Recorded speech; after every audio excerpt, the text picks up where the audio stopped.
빌립보 교회는 2차 선교 여행 때에 개척이 된 교회입니다. 사람의 계획으로는 아시아, 바울 목사님이 계획하기는 아시아 지역, 성경적으로 보면 에베소 지역에 복음을 세우려고 계획을 세웠습니다. 하나님께서는 거기를 세우지 말라는 거예요. 그리고 거기를 세울 수가 없는 상황에 하나님께 성령이 역사하심을 통해 가지고 환상을 보고 마게도냐 사람이 등장을 하고 와서 우리를 도우라, 이런 말씀을 듣게 됩니다. 그리고 에베소 지역을 지나쳐 가지고 두로아를 건너서 위에 마게도냐 지역으로 건너가게 돼요. 그 마게도냐 지역에서 한 사람의 헌신, 루디아라고 하는 여인의 그 헌신을 통해 가지고 가정교회가 시작이 됩니다. 그러다 보니까 이 빌립보 교회는 지난주도 제가 말씀을 드렸지만 한 사람의 희생을 통해서 시작이 됐잖아요. 그러다 보니까 이 한 사람의 희생은 또 다른 사람의 희생을 만들어요. 이게 전도의 개념입니다. 그냥 늘 받기만 하고 받는 것만 좋아하는 사람들과 함께 있다 보면 나누는 것을 못 하잖아요. 나누는 것은 배워야 되거든요. 아무리 좋은 것을 가지고 있어도 나누지를 못하면 할 수가 없는데, 그래서 이 나눔이라고 하는 것이 시작을 어디서부터 했냐면 교회 초창기 멤버, 처음에 교회를 시작한 누디아의 삶이 나눔이었어요. 공간을 나누고 물질을 나누고 그들과 더불어 함께하는, 내가 예수 믿는 자로 생각한다면, 내가 그리스도의 도를 따르는 자로 생각한다면 들어와라, 강권해가지고 시작된 곳이 빌립보 교회였다라고 할 수 있겠죠. 그러다 보니까 오늘 여기서 이제 바울 목사님의 이 빌립보 교회를 생각하면서 오는 이 감격은 어땠을 것 같아요? 마음속에 차고 넘치는 바울 목사님이 보는 이 빌립보 교회는 정말 감동 그 자체죠.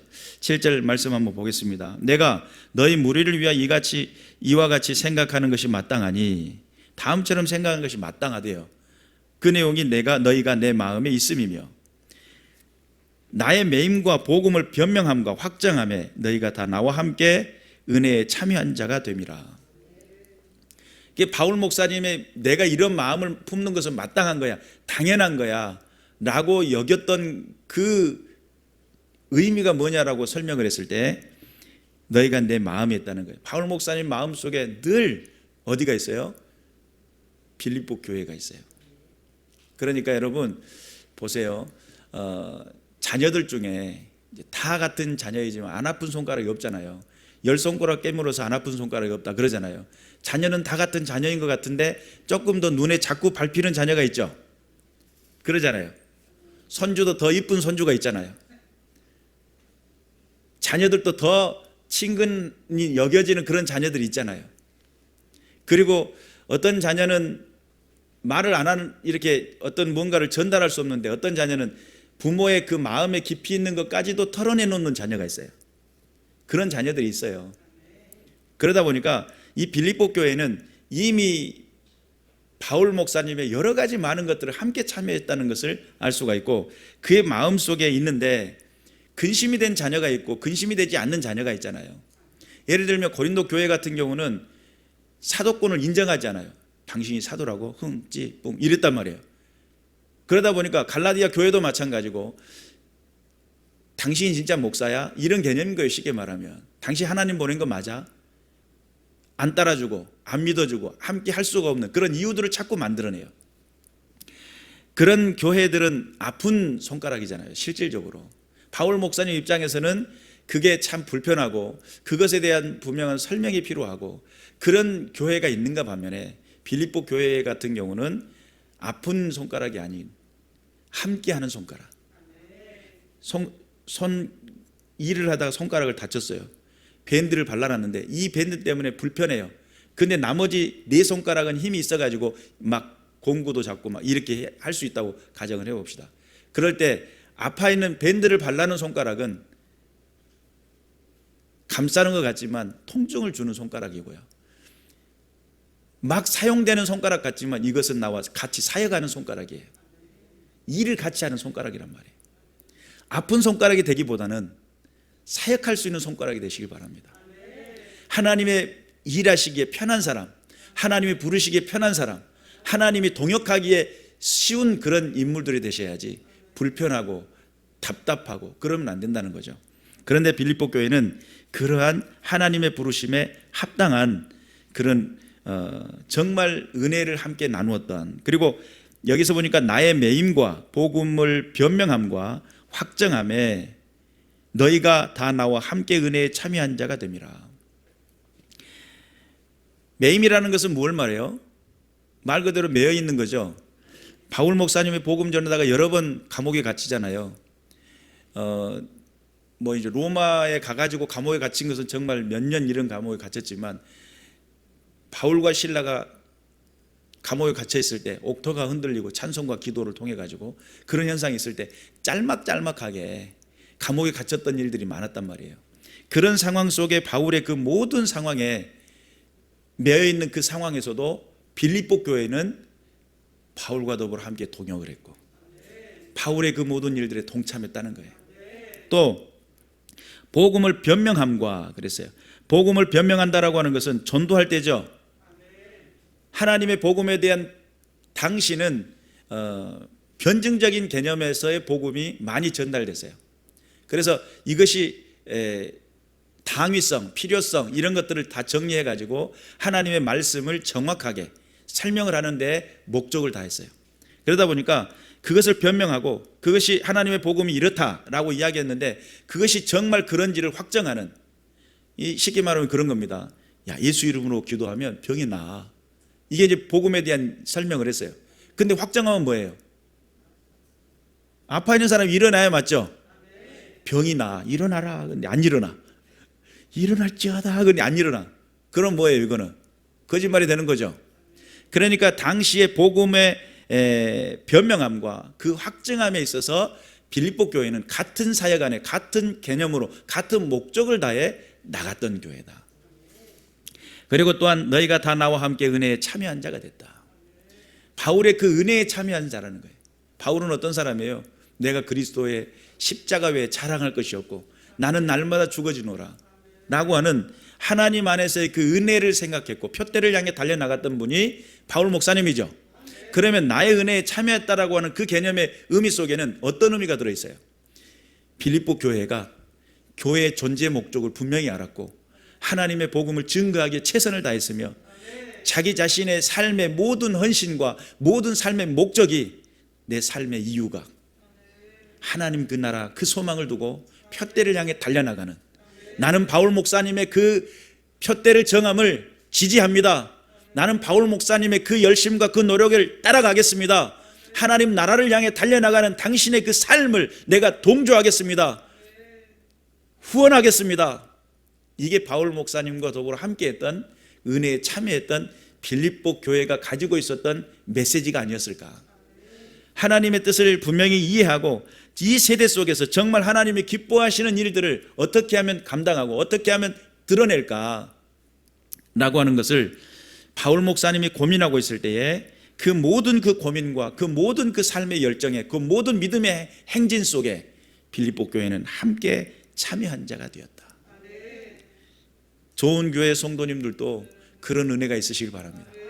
함께 노력하고 함께 동역하고 하나님 나라를 가는 그 길에 함께 힘을 쓰고 능력을 다하는 믿음의 군사들 되시길 바랍니다. 8절에 보니까 내가 예수 그리스도의 심장으로 너희 무리를 얼마나 사모하는지 하나님이 내 증인이시니라. 여러분, 우리는 하나님의 증인이죠. 성령이 너에게 임하시면 너희가 권능을 받고 증인이 되리라 이랬잖아요. 예루살렘과 온 유대와 사마리아 땅끝까지 이르러 내 증인이 되리라 그랬잖아요. 우리는 하나님의 증인이라고 생각했어요. 그런데 바울은 그것보다 좀 더 강력하게 하나님이 내 증인이다. 그렇게 이야기할 정도로 얼마나 강력한 삶을 살았는지. 그러니까 오늘 이 바울 목사님은 예수 그리스도의 심장, 예수 그리스도의 심정으로 그리스도가 뛰고 있는 심장처럼, 여러분 사랑하는 사람을 기다리고 기다리다가 만났어요. 심장이 뛰잖아요. 벌떡병 난 것처럼 벌떡벌떡 뛰잖아요. 그런 경험 안 해보셨어요? 주여. 뭔가 새로운 일을 만나면 심장이 뛰잖아요. 근데 그리스도가 이 세상의 모든 인류를 바라보면서 한 사람이라도 구원하기 위해 예수 그리스도가 십자가에 달려 죽기까지 그리고 한 영혼이 돌아올 때 천하보다 더 귀한 것을 거뒀기 때문에 그것으로 인해서 한 잃어버린 양을 찾은 다음에 잔치를 베으라는 그 심정처럼 바울은 한 영혼을 구원하기 위해서 정말 천의 얼굴이 되어가지고 부유한 자는 부유한 대로 또한 가난한 자에게는 가난한 모습으로 그 모든 상황 속에 자기 자신을 변해가지고 단 한 사람이라도 단 몇 사람이라도 구원하는데 최선을 다했던 바울 목사님의 그 심정을 따라 오늘 여기 예수 그리스도의 심장이라고 하는 이 개념 속에 예수님이 영혼을 바라보며 십자가에 당신의 몸을 내어 던졌던 것처럼 바울은 내가 전제가 되기를 원한다. 내가 주 앞에 드려지는 제사가 되기를 원한다. 그런 정도로 하나님 앞에서의 예수님의 마음을 전달하고 그 마음으로 구원하려고 힘쓰고 애썼던 바울 목사님, 그리고 그 심장으로 너희 무리를 얼마나 사모하는지 누가 증인이라고요? 하나님이 아신다니까. 하나님이 아신다. 이게 바울 목사님이 외쳤던 아주 강력한 메시지이고 9절 말씀에 내가 기도하노라 너희 사랑을 지식과 모든 청명으로 점점 더 풍성하게 하사. 여러분, 사랑은 잘하는 겁니다. 갑자기 만나가지고 첫눈에 반했다. 대단한 사람이죠. 첫눈에 반했는데 처음에 첫눈에 반해서 두근거리는 그 가슴도 시간이 가면 갈수록 더 확장돼요. 사랑이. 나중에 사랑이 식어지면 어떻게 되죠? 쭈글쭈글해지겠지만 그러나 사랑하게 되면 이 사랑이라고 하는 개념이 더 확장돼요. 여러분, 처음에 생각지 못했던 것들을 가면 갈수록 그 사랑이 확장되다 보니까 점점 그 사랑이 발전이 되어져 가요. 처음에는 이기적인 사랑이에요. 안 보면 내가 죽겠으니까 보러 가요. 안 보면 내가 죽겠으니까. 이기적인 사랑 아니요? 상대방은 전혀 신경 안 쓰는 거예요. 누가 죽겠으니까? 내가 죽겠으니까 봐야 살겠다. 이것이 이기적인 사랑인데 이게 점점 발전하게 되면 이기적인 사랑이 상대를 배려하는 측면으로 바뀌겠죠. 막 시대 뜻 없이 찾아갔는데 나중에는 그래도 밤 좀 잠잘 시간은 찾아가지 않는 걸로 이렇게 될 수가 있잖아요. 이기적인 사랑이 점점 바뀌어지는 거예요. 계산적인 사랑이에요. 처음에는 계산을 하는 거예요. 내가 이만큼 했는데 너도 이만큼 해야 되지 않냐, 이런 계산을 둬요. 그러나 사랑이 깊어지면 깊어질수록 어떻게 돼요? 계산이 없어져요. 계산 안 해보셨어요? 계산이 없어져요. 점점 계산이 사라져요.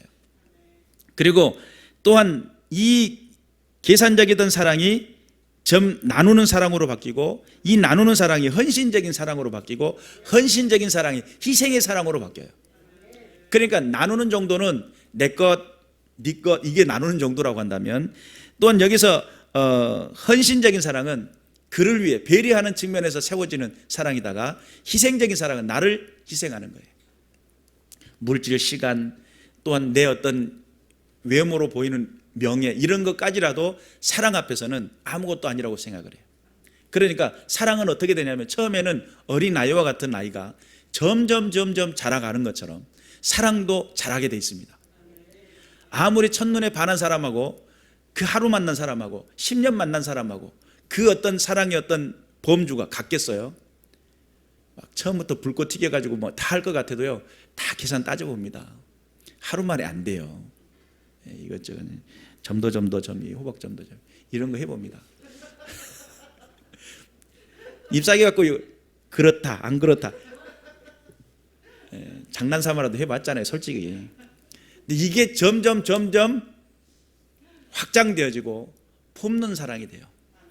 그래서 오늘 여기서는 무슨 이야기를 하냐면 너희 사랑을 지식과 모든 총명으로 점점 더 풍성하게 하사. 처음에는 첫눈에 반해서 만났는데 실은 만나다 보니까 이 사람이 무슨 색을 좋아하지? 처음에 알아요, 몰라요? 처음에는 모르니까 알아가는 거예요. 무슨 고기를 좋아하지? 뭘 입어야 폼이 날까? 이런 것들을 연구하게 되잖아요. 예수 그리스도를 믿는 믿음의 사랑도 마찬가지예요. 하나님을 아는 그 하나님이 어떤 분이신지를 잘 모르니까 그냥 하나님 좋다고 하면 막 훔쳐서라도 갖고 온다고 생각을 했는데 이게 훔치면 안 되는구나. 왜? 하나님은 정직하신 분이시고 그러잖아요. 거룩하신 분이시고 그러니까 훔치는 게 아니구나. 막 빼앗아라도 갖다 놓으면 이러면 좋을 줄 알았는데 그것이 하나님을 누를 끼치는 것이구나. 그러면 그걸 피하겠죠. 하나님에 대한 배려가 생겨났다. 하나님이 어떤 생각을 하고 계시고 무엇을 추구하고 계시며 어떻게 하기를 원한다라고 하는 교회에 대한 관심과 하나님의 나라에 대한 분명한 가치가 있구나라는 것을 모르면 문제가 돼요. 모르면. 그러니까 그건 배워야 돼요. 기도도 마찬가지입니다. 내가 열심히 엎드려서 기도했으니까 됐어 라고 생각을 했어요. 근데 어느 날 주님이 주기도문을 가르쳐 주잖아요. 순서가 있어요. 착착착착 순서가 있어요. 우리의 삶의 현장 속에 하나님 앞에 나가는 방식도 분명합니다. 그냥 대충 막 함부로 막 나가는 것이 아니고, 처음에는 함부로 막 나간 줄 알았어요. 근데 하나님은 철저하게 그 길 대신 예수 그리스도를 통하지 않고 넘어오는 것은 절도요, 강도라고 그랬잖아요. 예수 그리스도를 통해야만 되고 예수 그리스도의 인도함을 받아야 되고 성령의 강권적인 인도하심과 축복하심의 은혜가 분명히 따라간다는 사실. 그러니까 내가 막 믿고 싶다고 믿어지는 것도 아니고 하고 싶다고 해서 막 되는 것도 아닙니다. 하나님께서 나를 이끄시는 대로, 하나님 나를 축복하시는 대로 하나님의 은혜가 있을 때에 역사가 된다는 사실을 믿으시길 바랍니다. 그러니까 우리가 하나님을 정확히 모르면 기도도 안 되고요, 하나님을 정확히 모르면 내가 헌신하고 봉사하는 것도 아니에요. 이번에 어떤 모임에서 이제 잘하라고 나왔는데 이제 뭔가 지시하려고 전화를 딱 걸었는데 뭔 큰 소리가 막 어쩌고 막 난리가 났어요. 막. 그래서 지금 왜 무슨 소리요? 지금 누가 싸워요? 네, 이렇게 물었어요. 그랬더니 아니 그 싸움을 하려고 한 것은 아닌데 아주 사소한 것에 오해를 해가지고 그것 때문에 막 회의를 한다고 모였다가 대판 싸움을 하고 있대요. 그러니까 그런 예수 그리스도를 믿고 믿음 안에서 산다는 믿음의 공동체를 이루고 있는 그 사람들이 하나님의 나라가 왜 존재해야 하는지, 하나님께서 무엇을 추구하고 계시는지, 하나님의 백성들은 어떻게 살아야 되는지를 정확하게 기록해 놨는데 마음에 안 맞으면 맥살잡이 하는 거예요. 그러면 과연 제가 이제 오늘 또 말씀을 준비하다가 그 사람이 생각나기에 피식 웃었어요. 아따 그 권사님 막 그렇게 안 봤는데 성격이 엄청 급하시네. 속으로 이제 마음속으로 하나님에 대한 명확한 지식이 없으니까 그냥 그렇게 막 세상 어떤 단체에서 하는 듯이 막 싸우면서 하면 되는 줄 알아요. 그럼 돼요, 안 돼요? 그게 아니거든요.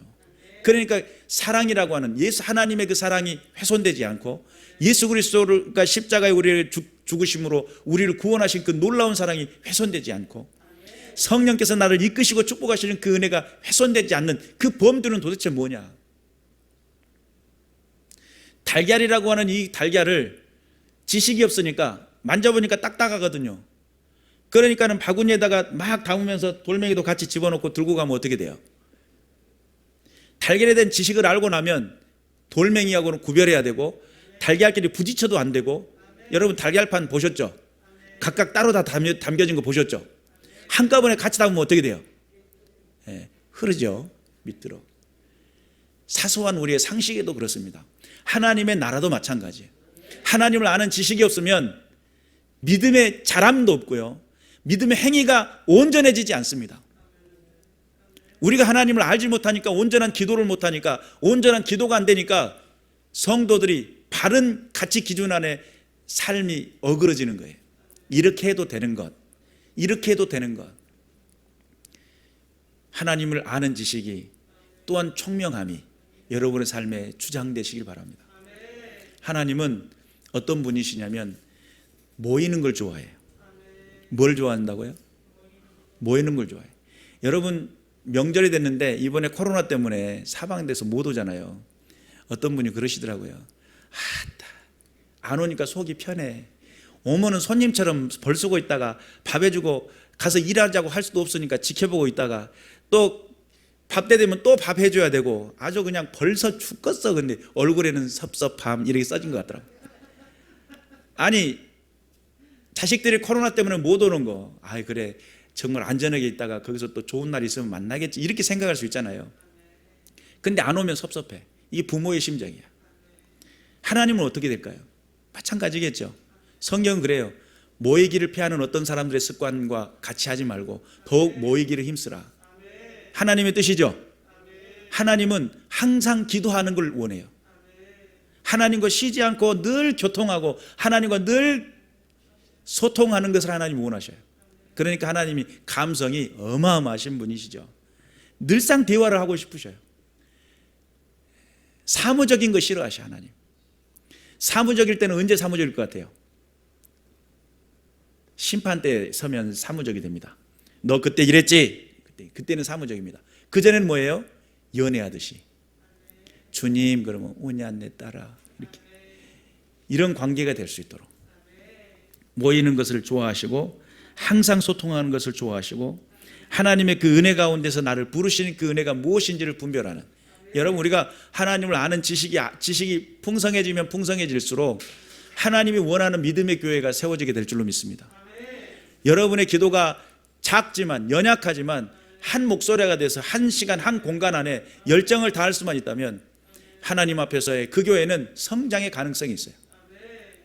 흩어지기를 좋아하고 모여지지가 않는다고 한다면 하나님의 뜻을 드러낼 수가 없게 됩니다. 그래서 여러분 우리가 분명히 깨달아서 세대 속에서 분명히 주님의 영광을 드러내는 믿음의 군사들 되시길 주님의 이름으로 축원합니다.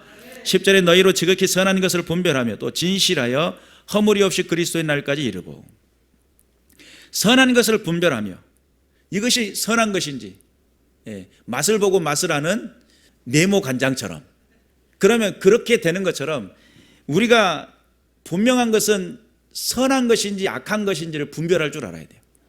이기적이던 나만 생각했던 내가 하고 싶은 대로 살아왔던 내가, 예수님이 베드로에 그러잖아요. 네가 젊었을 때는 띠리띠고 네가 원하는 대로 갔지만 나중에는 원치 않는 곳으로 가게 될 것이다. 공동체라고 하는 것은 그 공동체가 하나님께서 원하시는 그 공동체가 원하는 그림이 있어요. 교회는 이렇게 돼야 된다는 분명한 그림이 있어요. 근데 그런 걸 자꾸 무시한다면 여러분 그 공동체가 건강한 공동체가 될 수 있을까요? 어렵겠죠? 하나님 앞에 깨어있는 믿음의 군사들 되시길 바랍니다. 그래서 그것을 선한 것을 분별하고 진실하여 허물이 없이 그리스도의 날까지. 하나님은 우리를 진실한 곳으로 이끄셨고 죄악 가운데서 우리를 털어가지고 모래에 있으니까 모래에 묻은 걸 털어가지고 좋은 자리, 은혜의 자리, 성령에 있는 그 자리로 놔놨는데 그것이 어느 때까지요? 그리스도의 날까지 보존되기를 원한다는 거예요. 그래서 우리의 인생을 부르시고 축복하시는 은혜가 있으시길 바라고 예수 그리스도로 말미암아 의의 열매가 가득하여 하나님의 영광과 찬송이 되기를 원하노라. 우리가 하나님 앞에 진실하고 허물이 없는 그리스도의 날까지도 중요하지만 그 은혜 가운데 있는 그 순간에 어떤 것이 이루어지냐면 의의 열매가 맺혀지는, 예수 그리스도를 온전히 믿고 그 믿음 안에서 든든히 섰다면 의의 열매가 맺어지게 돼 있어요. 나를 의로운 자로 부르신 하나님께서 의로운 삶의 열매가 맺혀질 수 있도록 이끄신다는 사실을 믿으시기를 주님의 이름으로 축원합니다. 그래서 우리가 우리의 사랑은 과연 하나님 앞에 얼마만큼 성숙한 사랑인가? 하나님을 배려한 사랑인가? 아니면 나를 배려한 사랑인가? 하나님이 기뻐한 사랑인가? 아니면 나를 기쁘게 하는 사랑인가? 하나님 앞에 영광을 돌리는 믿음인가? 내가 내 만족을 채우기 위한 믿음인가? 여러분 우리의 신앙생활이 어떤 모습에 어떤 수준에 이르렀는지 분별할 줄 아는 믿음의 군사들 되시길 바라고, 믿는다라고 하는 것은 지난주부터 제가 말씀을 드렸잖아요. 살아있다라고 하는 것은 살아있는 증명을 해야 돼요. 살아있다는 것은 먹어야 돼요. 그렇죠? 하루라도 굶으면 죽을 것 같죠? 그러니까 살아있다는 것은 먹는 것처럼 존재하는 것은 증명하게 돼 있어요. 여러분 인생이 의로운 자로 부르심을, 칭의라고 하는 믿음을 통해 가지고 내가 의롭다 하심을 칭함을 받았지만 내가 의로운 자로서의 삶이라고 하는 열매가 반드시 맺어져야 되고 하나님의 나라가 반드시 확장돼야 되고 하나님의 뜻을 드러내는 믿음의 군사들이 되어야 될 줄로 믿습니다.